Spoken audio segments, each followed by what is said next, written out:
So maayong buntag mga ka-poultry. So karamo ni atong gisundo na to ato ang piso. Og karon naabot sa farm.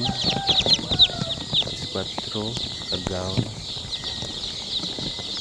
And counting taani.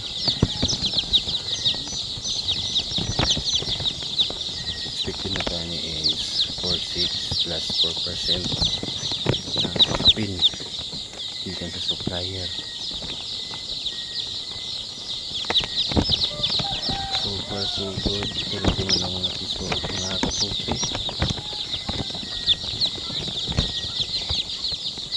So ano sila ka tagsik.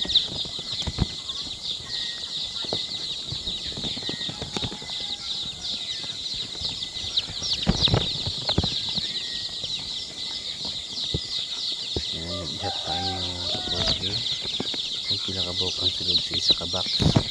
So usually ang sulod sa isa ka box ani is 104. Then after 10 days ato dahil sila ang gipamutlan o bake or nagdi-bake ta sila ha mga ka-poultry sa rason nga aron ma-prevent na to ang cannibalism nila. So nabtantaan ni og kadlawon. So ani alauna 19.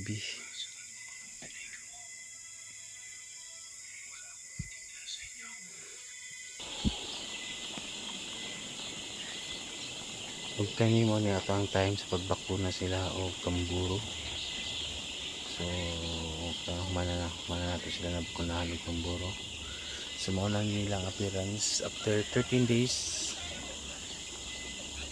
from arrival. So may sila mga manok. So gikuhaan na nato og mating panguha na nato itong mga newspaper mga ka-poultry. Tapos i-open na nato gamay nga to ang siding na to diya mga half lang.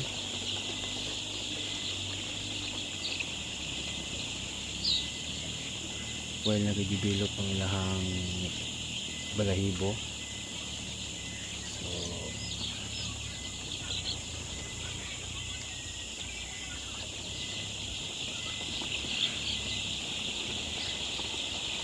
maunya niya ang ilahang dagway karon.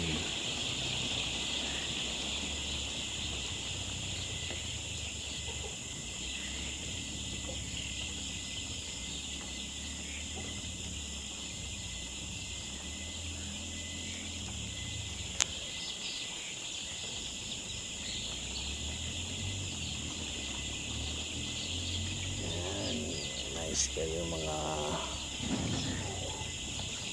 manok.